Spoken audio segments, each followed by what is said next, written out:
नमस्कार। The trio दरस में आपका स्वागत है। आज हमारे साथ हैं अलौकिक वातावरण में रहने वाले और आध्यात्मिक संदेश देने वाले स्वामी अनंतानंद जी, जो कि उदासीन संप्रदाय के स्वामी जी हैं। राजनांदगांव में श्री कल्याणिका देवस्थानम में सेवा कर रहे हैं। मैंने शब्द का इस्तेमाल किया चूंकि वो इस कुटिया में रहते हैं और पूरे मंदिर का संचालन जिस तरीके से हो सके, भक्तगणों को जितनी सेवाएं कैसे संभव, कितनी सरलता से दे सके और कैसे उनको सुख प्रदान कर सके, ये इनका निर्देशन करते हैं। स्वामी जी, आप बताएंगे संप्रदाय, सबसे पहले तो हमारे दर्शक ये जानना चाहेंगे कि उदासीन संप्रदाय क्या है? देखिए, उदासीन संप्रदाय, उदासीन का मतलब यहाँ पे उच्च पद पे जो आसीन है, जिसका मतलब आपको किसी से मोह भी नहीं है और किसी से वियोग भी नहीं है। उदासीन संप्रदाय आद्य श्री सनक सनातन सनत कुमार से प्रारंभ होता है, जिसमें कपिल मुनि, नारद मुनि इत्यादि आचार्य होते हैं। उसी परंपरा में मध्यकालीन में श्री नानक जी के सुपुत्र श्री चंद्राचार्य जी हुए, जो उदासीन को एक अलग ऊपर ले गए, उनकी भव्यता बढ़ाई। तो हमारे वहां कहा जाता है, सनकादिक समारंभाम श्री चंद्राचार्य मध्यमाम अस्मदाचार्य पर्यंतम वंदे गुरु परंपरा। ये हमारी गुरु परंपरा है। सनकादिक से जो प्रारंभ हुआ है, मध्य में आचार्य श्री चंद्रदेव जी हुए और मेरे आचार्य, मेरे सदगुरुदेव तक यह परंपरा चलते हुए आ रही है। उस परंपरा के अंतर्गत हमको यह परंपरा मिली है। उदासीन में हम मानते हैं कि जो व्यक्ति है, उससे किसी से संबंध का वियोग भी नहीं होना चाहिए और मोह भी नहीं होना चाहिए। उसके लिए सब शांति के निमित्त है, जो जैसे आता है उसको वैसे रखता है। हमारे वहाँ पंचदेव उपासना को प्रधान माना गया है, उसके साथ शिव दर्शन है। और उदासीन में 4 पंगतें होती है, उस पंगत में भी अलग अलग महंत बनते हैं, उन महंतों में कुछ फिर महामंडलेश्वर बनते हैं। इस तरह से पूरी परंपरा चलते हुए आ रही है। स्वामी जी, अपने भारतीय समाज में संप्रदाय संप्रदाय क्यों बनाया गया, उससे क्या फायदा है?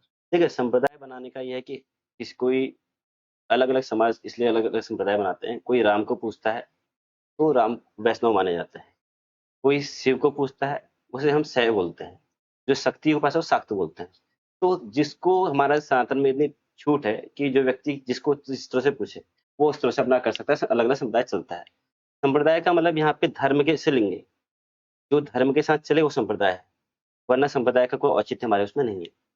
संप्रदाय कहने का इतना सा है कि हम अगर शिव को पूछते हैं हम शैव है, पर हम इसका मतलब भी नहीं हम शिव को पूछ रहे तो विष्णु को गलत बोल रहे हैं, क्योंकि सब एक दूसरे के पूरक है। हमारे यहाँ संप्रदाय का तात्पर्य इतना ही, इससे ऊपर नहीं जाते। अगर उसकी व्याख्या करेंगे, लंबी चौड़ी व्याख्या होती है, वो व्याख्या के ऊपर जाने का है। राजनांदगांव में आप लोगों ने ये जो श्री कल्याणिका देवस्थानम की स्थापना हुई, अलौकिक स्थान है, ये इसकी जो परिकल्पना इन्होंने की और कैसे साकार कैसे हुआ?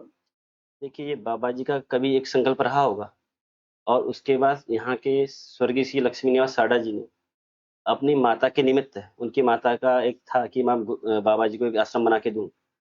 वो संकल्प पूरा करने के लिए उन्होंने बाबा जी को यह आश्रम बना के अब उनको दान किए।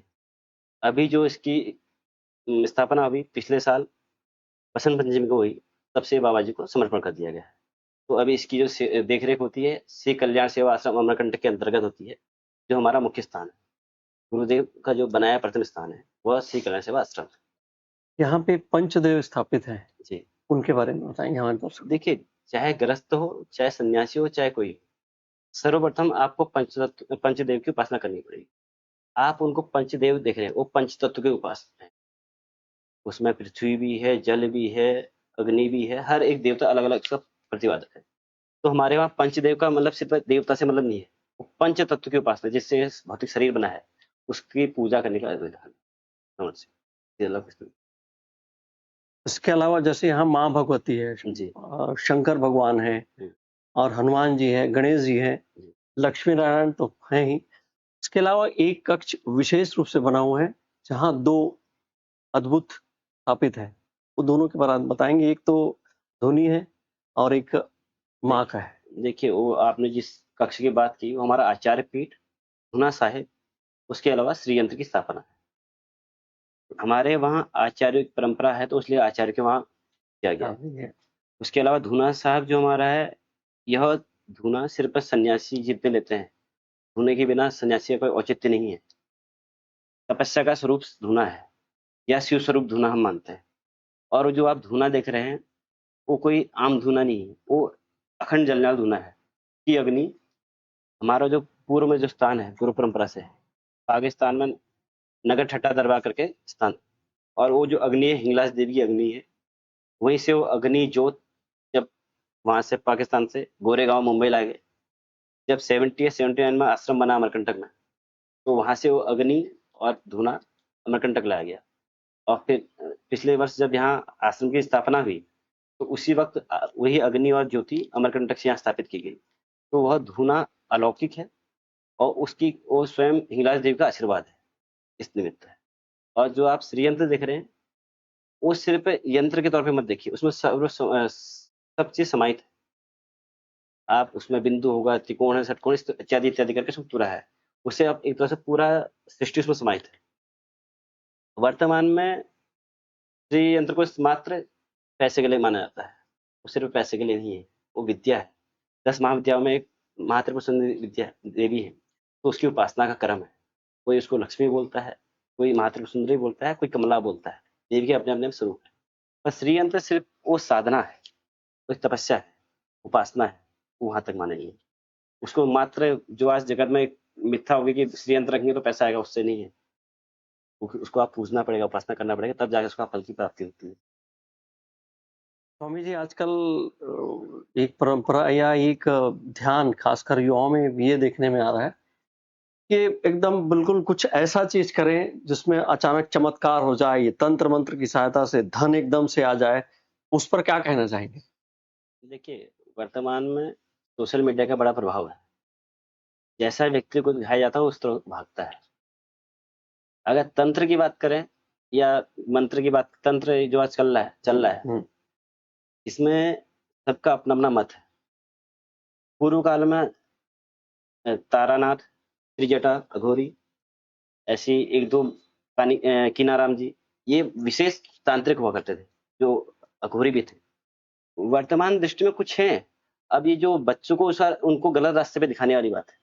अगर आपको साधना करानी है आप कराइए, पर एकदम उसको हवाबाजी मत दीजिए कि भैया ये करोगे तो इससे प्राप्ति होगी।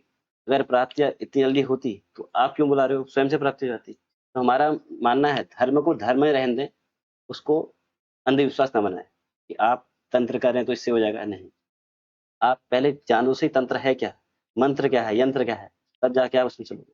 आज व्यक्ति में रील देखते हैं, सोशल मीडिया का जमाना है, जो देख दिया उधर की ओर भागना शुरू करते हैं। तो कछुए और खरगोश वाली स्थिति है। खरगोश तेजी से भागता है पर अपने गंतव्य तक नहीं पहुंचता है, और वही उपासक साधना जो करता है वो कछुए की चाल चलेगा पर वो अपने गंतव्य तक पहुंचता है। उतना ही फर्क है। आजकल स्वामी जी ऐसे ज्ञान देने वालों की कमी नहीं है, और वेशभूषा और इसमें अंदाज में तो हमारे दर्शक ये कैसे उसमें निकालें कि ये सच है, ये सही है, ये अच्छे हैं, ये लाभदायक है, कैसे पता करें? देखिए, संत की रहनी और करनी में फर्क होता है।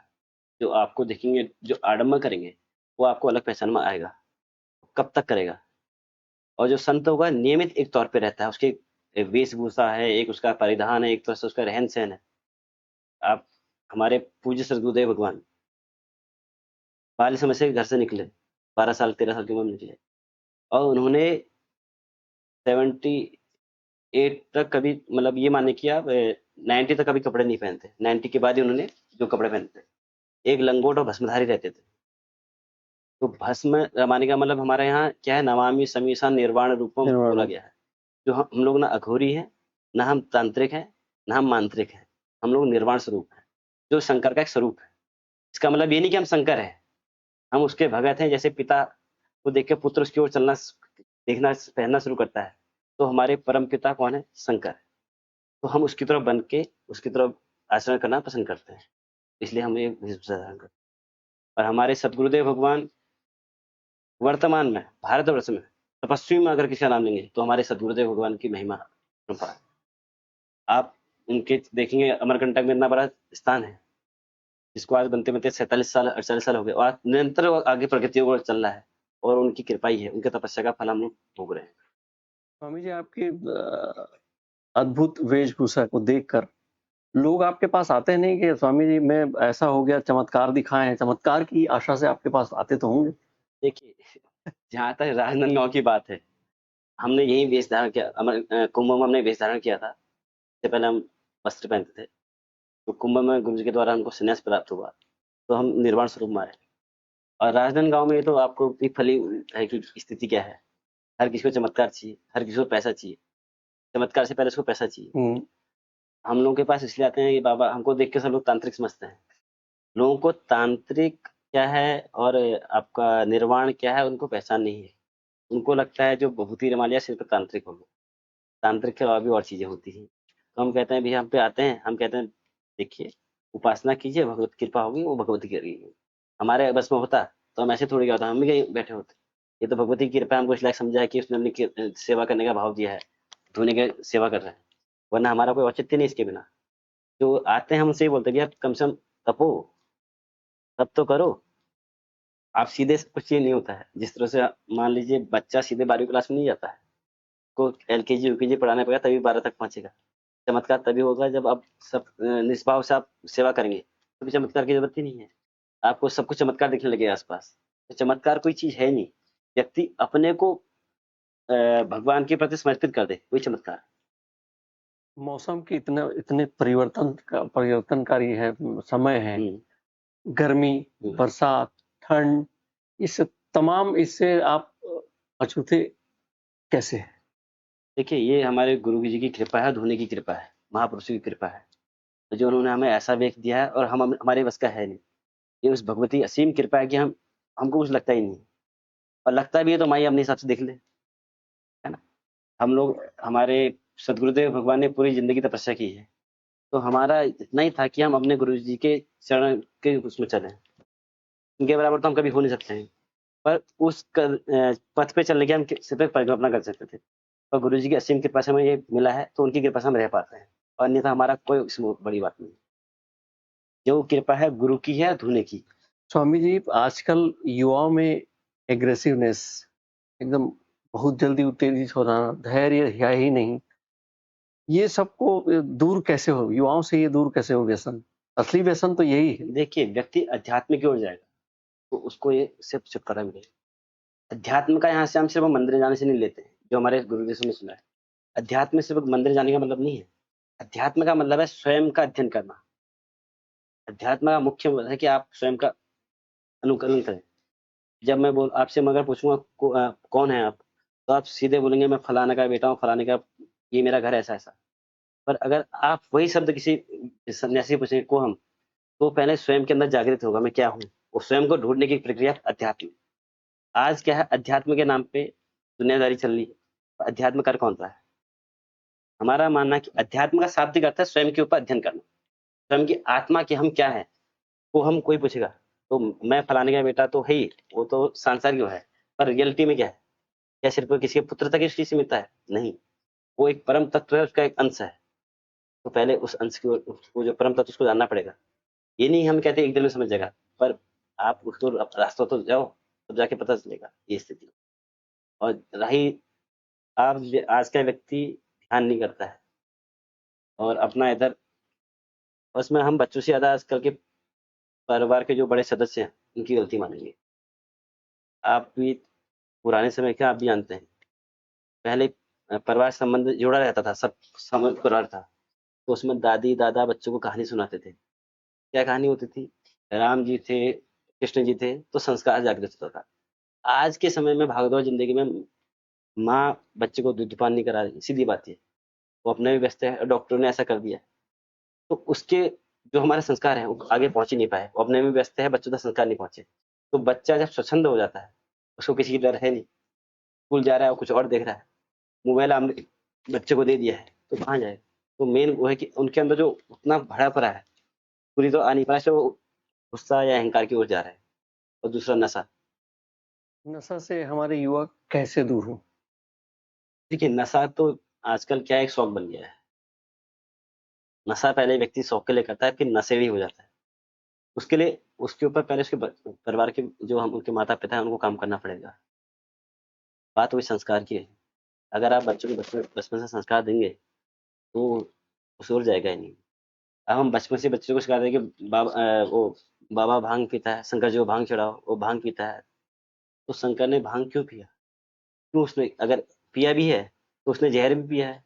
एक बार जहर पी के देख लो हम्म। तो पता चले। अगर शंकर को आप फॉलो कर रहे हैं तो उसने कालकूट जहर पिया है, एक बार पी के देख लीजिए। तो अगर उसको पचा पाते हो तब तुम्हें भी माने कि तुम कर सकते हो। हर शंकर से अपनी तुलना या किसी उससे तुलना करने लगा आपको होना चाहिए। जब तक पिता के पाँव जूते में बेटे का पाँव ना जाए तब तक छोटा ही रहता है। आपने भी सुना हुआ कि आपके पहले बोलते थे अगर बेटा पिता के कंधे तक आ गया उसको मारना छोड़ दो। इससे पहले उसको मारा जाता, संस्कार दिया जाता था। तो इसका उद्देश्य है हमें पहले संस्कार दो बच्चों को। उसके लिए सिर्फ हम बच्चों को दोषी ठहराएं हमारे नहीं है। इसके लिए माता पिता भी दोषी है। जितना बच्चा दोषी उतना माता पिता दोषी है। स्वामी जी, आपको कितने वर्ष हो गए ऐसे स्वामी इसमें संराज में? देखिए संन्यास तो हमने 2023 में दीक्षा ली थी, नेष्टि ब्रह्मचारी। उससे पहले ब्रह्मचारी स्वरूप में थे। अभी हमने जो दीक्षा, ये निर्वाण जो स्वरूप है, ये हमारे गुरुजी ने हमें कुंभ में प्रदर्शित, तब से ऐसे ही रह रहे हैं। आपने इतने वर्षों से आप ऐसे ही रह रहे हैं, तो आपको कोई किसी क्षण कोई विशेष अनुभव हुआ जो हमारे दर्शकों से ऐसे साझा करना चाहें कि बताएं कि अध्यात्म में क्या किस तरीके से देखिए सुख मिलता है? अनुभव, अध्यात्म अनुभव की चीज नहीं। आप अनुभव अपना साझा नहीं कर सकते। जब आप स्वयं साधना करेंगे, मान लीजिए मीठा आपने खाया, आप दूसरे को बता सकते हैं कि मीठा ऐसा लगा। अगर इतना अगर आपने नीम खाया, आप बता सकते हो कि नीम इतना कड़वा था। कड़वा। तो जब आप साधना उपासना करते हैं वो स्वयं को पता होता है कि हमने क्या किया क्या नहीं किया। अगर मैं आपको किसी को बोल भी दूं, मान लीजिए, तो उस चीज को मानेगा ही नहीं जब तक वो स्वयं से उसका अनुभव नहीं करेगा, है ना। आप भी देख रहे हैं, हम यहाँ बैठे हैं, आप भी यहीं पे बैठे, हम भी बैठे हैं। पसीना आपको भी हो रहा है, हमको भी हो रहा है, पर हम उसको भगवती की कृपा से आनंद ले रहे हैं। तो बस यही फर्क है। आजकल स्वामी जी चमत्कारों का दौर चल रहा है, चमत्कार करके आकर्षित करने का दौर है। तो हमारे जो दर्शक हैं, खासकर छत्तीसगढ़ में धर्म परायण लोग हैं, वो ऐसे इसमें चक्कर में ना पड़कर सही मायने में माँ की, ईश्वर की आराधना करें, क्या बोलेंगे? देखिए भगवान की आराधना करने के लिए आपको किसी के पास जाने की जरूरत नहीं है। आप सिर्फ ओम नमः शिवाय, ओम नमः शिवाय जप रहे हैं, वो भी भजन है। अगर आपको 10 गुरु के पास जाके भी कुछ नहीं मिल रहा है तो फायदा नहीं है। अगर आप घर में बैठ के ओम नमः शिवाय जप रहे हैं, वो भी एक तरह का भजन ही है। पर वो आदमी इतने ज्यादा महत्वाकांक्षी, भ्रम, देखिए हाँ, भ्रम में देखिए फंसता है। व्यक्ति महत्वाकांक्षी हो चुका है। तो हर चीज जल्दी चाहिए और आसानी से चाहिए, जो हो नहीं सकता है। जैसे हमारे वहाँ पहले साधु लोग, हम लोग अगर सन्यासी बने इस जन्म का नहीं है, पता नहीं कितने जन्म का लात खाए होंगे भगवान की कृपा से, तब जाके स्वरूप मिला है। उसमें गुरु की कृपा है। अगर मैं कहूँ मैं इसी जन्म में सन्यासी बन गया, ये मेरा अहंकार है। अगर आप यहाँ ब्राह्मण कुल में उत्पन्न है, ये आपका इस जन्म का नहीं है। पता नहीं कितने जन्म आपने लिए होंगे तब जाके आपको राम मिला है। देखिए एक तरीका है। अगर हम चाहें कि बच्चे को पहले सीधे ए फॉर एप्पल में दिखाना पड़ता है। आजकल व्यक्ति चमत्कार देखता है। चमत्कार व्यक्ति को सिर्फ भोग की चीज लाएगा। वो भोग की चीज भी क्षणभंगुर है। सीधी बात ये है। चमत्कार कुछ होता नहीं है। आप स्वयं में भक्ति करो तो वही चमत्कार हम पहले ही बताएं। आपको स्वयं से अनुभव होगा फिर आपको चमत्कार की जरूरत नहीं है। देखिए आजकल व्यक्ति संकल्प भी लेता है, भगवान की पूजा करता है, उसमें उसके 10 प्रकार के होते हैं, हाँ, है ना। आपने कभी ये सुना कि देवी कृपा, देवी भक्ति कोई मांगता है? नहीं मांगता है। क्या मांगता है? धर्म अर्थ काम मोक्ष प्राप्ति चाहिए उसको। प्राप्ति चाहिए। प्राप्ति चाहिए, कुछ ना कुछ उसको चाहिए। अगर मैं भगवान को 10 रुपए चढ़ा रहा हूँ तो मुझे 100 दे, है ना। तो ऐसा नहीं होता है। आपको पहले समर्पण भाव होना पड़ेगा, तब जाके। अगर बच्चा रोता है ना, माँ के पास जाता तभी उसको दूध पिलाती है, वरना दूध नहीं पिलाती है। ये समर्पण भाव है। स्वामी जी, अपने नवरात्रि 2 दिन बाद ही नवरात्रि है। जी अब हमारे श्री कल्याणिका देवस्थानम में क्या-क्या कार्यक्रम हो रहे हैं? क्या कैसे उत्सव होंगे माँ के? देखिए श्री कल्याण आश्रम में सर्वप्रथम 22 तारीख को जो प्रतिपदा है, उस दिन कलश पूजन, गणेश पूजन और देवी पूजन के साथ साथ दीप प्रज्वलित होगा। अखंड ज्योत जो भक्तों के द्वारा जलाई गई है उसका प्रज्वलित होगा। उसका सायं दिन में चंडी पाठ, प्रतिदिन चंडी पाठ होता है। और रात्रि में सायं 7 बजे आरती होगी। यह क्रमशः 8 दिन चलेगा नित्य। उसमें हर दिन अलग अलग सेवक आके पूजन करते हैं। कोई विशेष कोई हो जिसमें हमारे श्रद्धालु या दर्शक लाभ ले सकते हैं? देखिए विशेष कार्यक्रम? हमारी रात्रि नवमी की रात्रि में निशावन होगा, जी। जिसमें जो भक्त आना चाहे आ सकते हैं। क्या होगा उसमें? हवन होता है रात्रि में, चंडी हवन होता है। मोस्टली यहाँ हमने शक्तिगढ़ में देखा कि अष्टमी को हो जाता है, अष्टमी में होता है। पर नवमी हमारे नवरात्र है, अष्टरात्र नहीं है, नवमी सिद्ध रात्रि है। जी। तो जब नवरात्र बोले, उसका उद्देश्य क्या है? 9 दिन तपस्या करने का, साधना करने का है।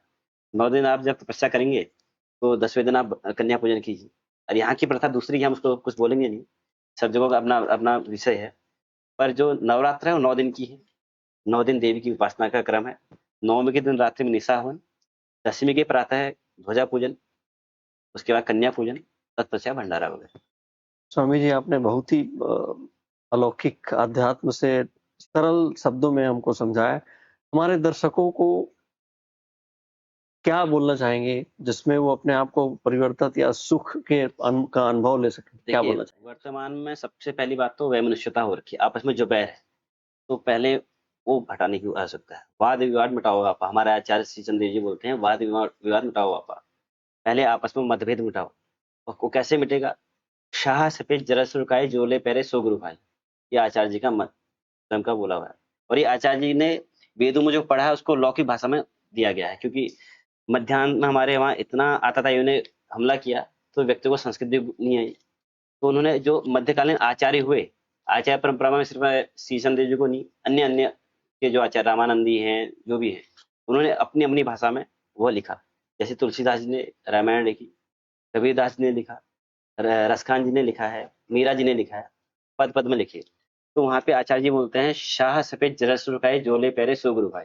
जो पंच तत्व से बना है उसको आप गुरु भाई की तरह मानेंगे तो वाद विवाद खत्म। सबसे सिंपल बात। अब अगर हमारे में क्या है, वाद विवाद तब होता है जब हम एक दूसरे को छोटा मानने लगते हैं या एक दूसरे से चिढ़ने लगते हैं। तो जब हम शाह सफेद जरस रुकाए बोलेंगे, पंच तत्व से बनाया, मान लीजिए आप मान लीजिए जो भी है, हम सबको गुरु भाई की तरह मानने लगेंगे, तो वहां पे विवाद खत्म हो जाएगा, वही प्रेम बढ़ जाएगा। नमामि शविशान निर्वाण रूपम, स्वामी अनंतानंद जी जो बता रहे थे कि आध्यात्म में किस तरह से अलौकिक सुख प्राप्त किया जा सकता है। जरूरत है उस मार्ग पर सरलता सहजता से चलने की। अब फिर कभी किसी और एपिसोड में किसी और शख्सियत के साथ। नमस्कार।